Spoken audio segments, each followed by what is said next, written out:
गंगा तट पर एक ऋषि का आश्रम था। उनके बहुत से शिष्य थे जिन्हें वह दुनिया भर का ज्ञान देते थे, कई गूढ़ विद्याओं की जानकारी देते थे।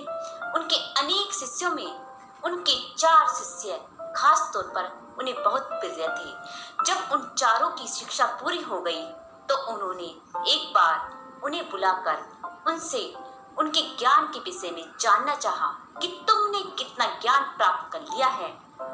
ऋषि ने अपने शिष्यों से कहा कि मैंने तुम लोगों को बहुत सी चीजें सिखाई है, पर मैं जानना चाहता हूँ कि तुम लोगों में से किसने किस विद्या को सबसे ज्यादा पसंद किया और किसके प्रयोग पर तुम्हें सबसे ज्यादा प्रसन्नता हुई है।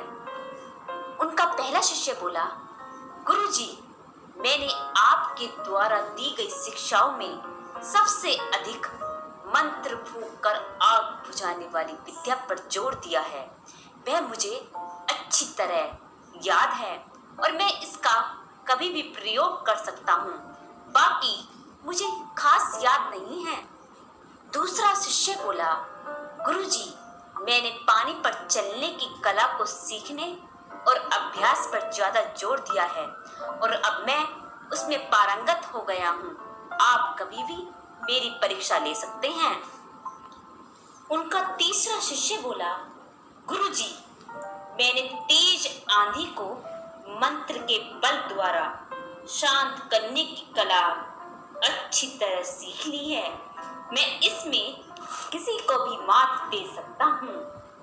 उनके चौथे शिष्य ने कहा, गुरुजी, मेरी रुचि इन चीजों में नहीं रही, मैं बस मन को वश में रखने की कला ही ढंग से सीख पाया हूँ।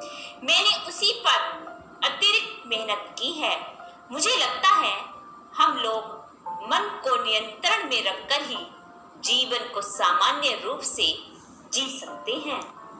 चौथे शिष्य की बात सुनकर ऋषि बहुत प्रसन्न हुए। उन्होंने उससे कहा, पुत्र, वास्तव में तुमने ही सभी शिक्षा की जड़ को पकड़ लिया है। किसी भी विद्या में दक्षता हासिल करने के लिए पहले मन की गति को वश में करना आवश्यक है। जिसने मन की गति पर अधिकार कर लिया, समझ लो वह सभी तरह के मोह और लोभ को जीत लेगा, जो सुखी जीवन के लिए जरूरी है। फ्रेंड्स, आपको ये मेरी कहानी कैसी लगी? अगर अच्छी लगी तो हमारे वीडियो को